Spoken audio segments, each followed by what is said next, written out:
Hi class. At the beginning of 3.6 they talk about this function notation. You'll see this f of x equals 3x minus 6. And I know I've said this before. F of x is really just another way of writing y. I mean, you can think of this as y equals 3x minus 6.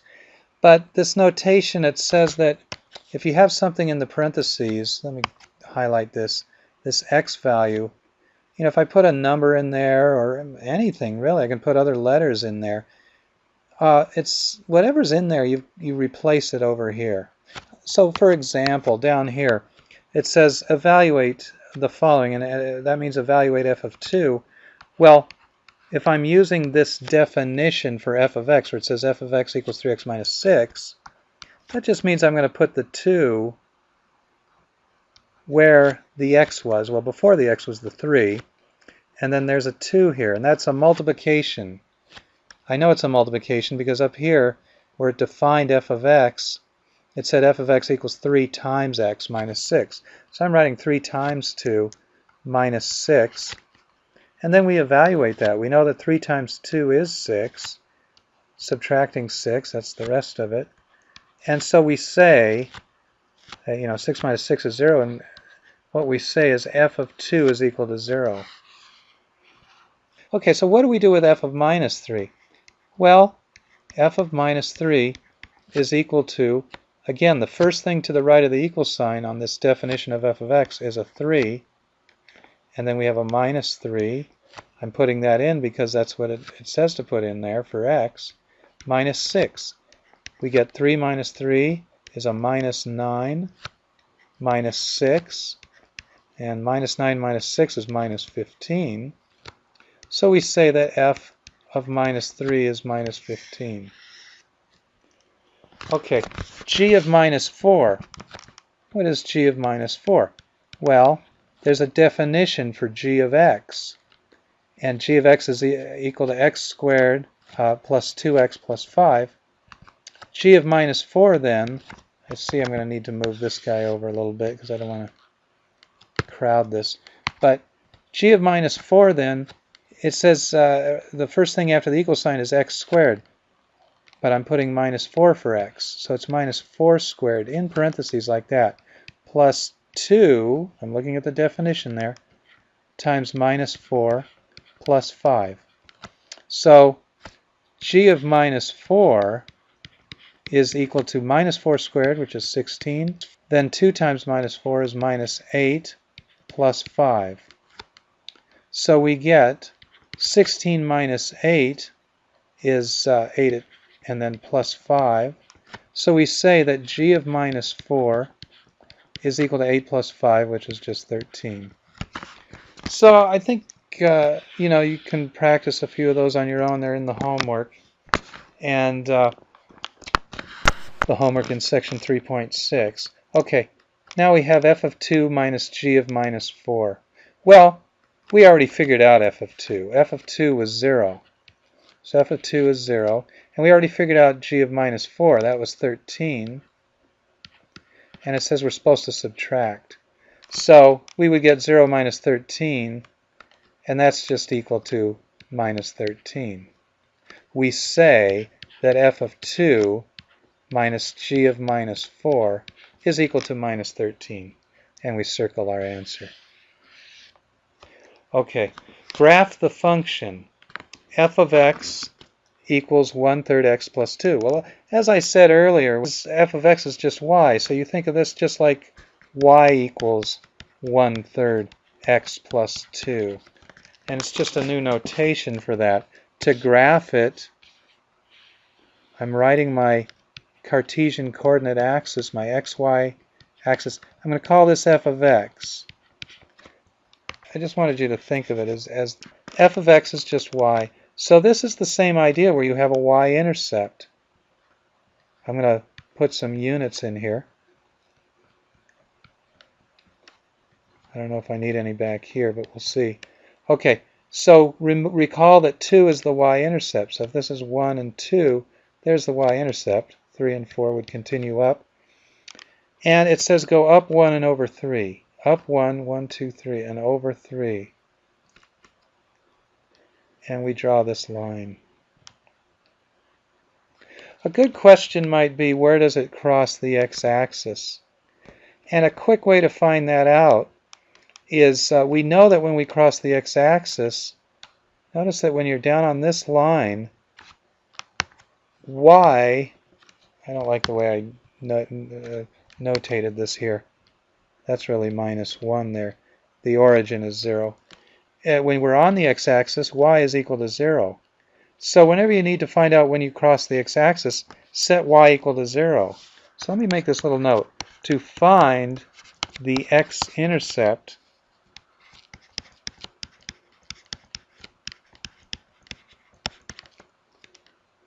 set y equal to 0 and solve for x.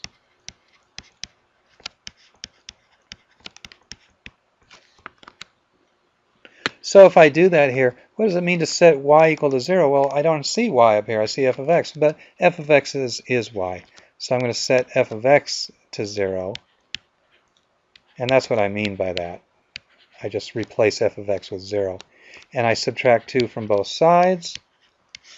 And we get -2 is equal to 1/3 x. I don't like the fraction, so I'm going to multiply both sides by 3.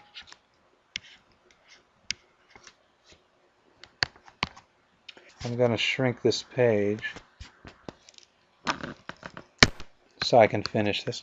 Okay, so 3 times -2 is -6, and then 3 times 1/3 x, the 3's cancel there, and we get x is equal to -6. So I see my graph wasn't quite, I think the problem was the way I did the units there. So what do I got? 1, 2, 3, 4, 5, 6 is way back here. So this is where the graph crosses like that. All right, that's about as tricky as it gets in 3.6. The next section is 3.7. So never mind that I have it labeled 3.5. It's really 3.7. And they talk about algebra and composition of functions. Well, they use a little shorthand here. They've defined f of x equals 3x minus 4 and g of x equals 2x plus 3, and it says evaluate the following. And they want to see what is f plus g. Really what they're meaning is what is f of x plus g of x. Well, we see up here that f of x is 3x minus 4. That takes care of the f. And then it says here plus g. Well, g is 2x plus 3. They just want us to evaluate this. They might say simplify this, and other language, other ways of asking the same question. I think the book also says find a formula for. Find a formula for f plus g. It's all meaning the same thing. There's different ways of saying this, and I know that can be confusing when you're trying to learn this. But there are different ways of saying it. F plus g just means 3 of x minus 4, because that's what f is, plus 2x plus 3.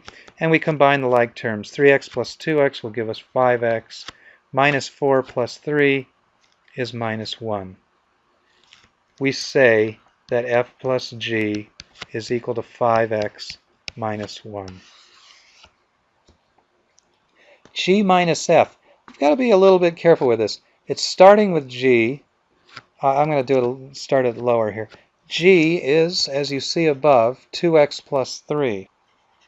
And there's a minus sign. And it would be wrong to just put in f there. You need to put it in parentheses. And that's because you've got this minus sign that needs to distribute. So remember, minus distributing to the 3x and minus distributing to the minus 4, that gives us a plus 4. Minus times a minus is a plus. And now we have 2x minus 3x, that's minus x. 3 plus 4 is plus 7. We say that g minus f is equal to minus x plus 7. This is f and g juxtaposed next to each other, which just means that it's multiplication. F times g is being written this way. And that means that we're going to take f and multiply it by g. I'm going to put it in parentheses. That's what we need to do. And we use the FOIL method. Take the first, 3 times 2, x times x. That's going to be 6x squared. First the outer terms are 3x and the plus 3. 3x times plus 3 means plus 9x. Those are the outer terms. The inner terms, minus 4 times 2 means minus 8x. And the last terms, last in this parentheses is minus 4. Last in this parentheses is 3. So we get minus 4 times 3, that's a minus 12. We combine the like terms. 9x minus 8x leaves us 1x. Minus 12. We say that f times g is equal to 6x squared plus x minus 12. All right. Moving this over. F over g. F over g, I'm going to write it this way. F over g is equal to f over g. 3x minus 4 over 2x plus 3. Do not cancel the x's. Remember, you cannot cancel terms. 3x and the 4 are terms in the numerator. In the denominator is 2x and 3. And so 3x is part of a term and 2x is part of a term. We can't cancel these terms that way. That's the best we can do with that. That's all we can do with that problem. Can't do any more with it. So I'm circling that answer. All right. Now the next thing that they'll do, let me copy these.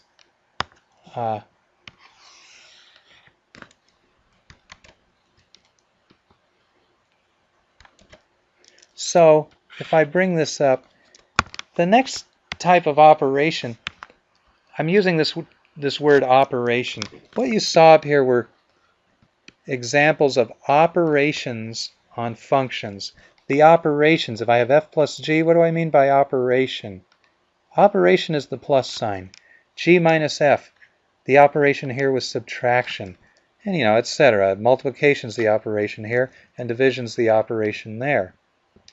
Well, and those are the standard operations we have always used since, grammar school. We use those operations. Functions use those same operations that you just saw, but they also have a fifth operation called composition. Composition of functions. And I'm going to show you how it works just by using these examples. The notation you'll see f composed of g, and it's kind of a round circle there, bigger than a multiplication sign. That's one way, though, you'll see the notation, but I think the most useful way to do the notation is this way.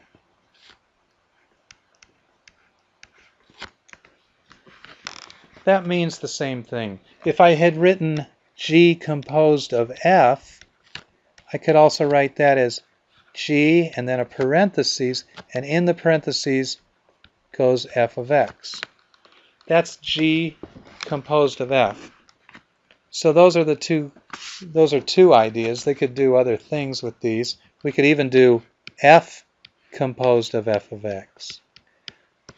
Let's suppose each of these, we're supposed to evaluate each of these. I'm going to call this number 1, number 2, number 3. What do they look like? What does it mean to compose, to do f composed of g? What does that mean? Well, if it says f composed of g, and this is why I like this second notation, you'll see me use this notation much more often. F composed of g of x means, instead of writing g of x in there now, if I want to evaluate this, g of x is equal to 2x plus 3, so I'm going to put that 2x plus 3 in there. Now what does it mean to evaluate f composed of 2x plus 3? Think about that a minute. What does that mean? Well, in order to do that, I'm going to look at the definition of f now, which says f of x is equal to 3x minus 4. Well, f of 2x plus 3 equals What's the first thing to the right of the equal sign in the definition of f of x? The first thing to the right is a 3.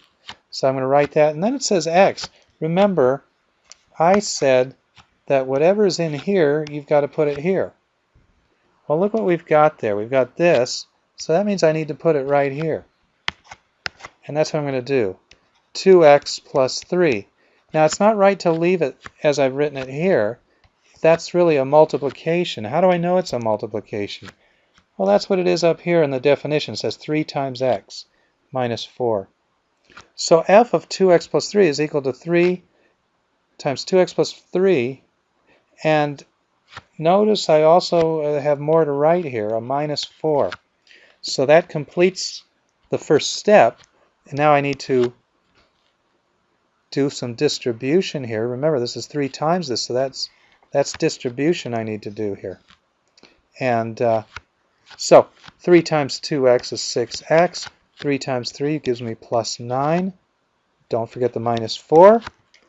We get 6x plus 9. 9 minus 4 is 5. We say that f of 2x plus 3 is equal to 6x plus 5. That's how we worked it out. G composed of f of x. That's G composed of f of x. Well, instead of writing f of x in there, I know that f of x is equal to 3x minus 4. That's what how it was defined.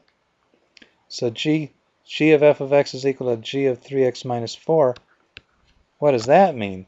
Well, when I look at G of x up here, the definition is G of x is equal to 2x plus 3. That's kind of a rule I need to follow for the function G of x. It says whatever's in here, I have to put it here. I don't care what's in there, it's got to be put next to the 2. So the first thing to the right of the equal sign on the definition of G is that 2, and then you've got to write the 3x minus 4. I'm putting it in parentheses, plus 3. 2 times 3x is 6x. I'm doing the distribution here. Minus 8 plus 3. That's equal to 6x. Let's see, a minus 8 and a positive 3. That you may be down $8 and somebody gives you 3, now you're only down $5. That's one way to think of that. And so G of 3x minus 4, we say that that is equal to 6x minus 5. Okay, what about this one? F of x. That could have also, by the way, been written f composed of f. Means the same thing. So f of x is f, and then in the parentheses I have f of x. Well, I know that f of x is equal to 3x minus 4. Let me close this up a little bit. And so f of 3x minus 4, well, the definition of f of x says to the right of the equal sign you write a 3, and whatever is in the parentheses you got to put next to that 3. Well, I have 3x minus 4 in there. And then there's the minus 4. So now doing some distribution, I get 9x minus 12 minus 4. That's equal to 9x. A minus 12 and a minus 4 is minus 16. We say that f of 3x minus 4 is equal to 9x minus 16. That's all that I'll do for that section right now.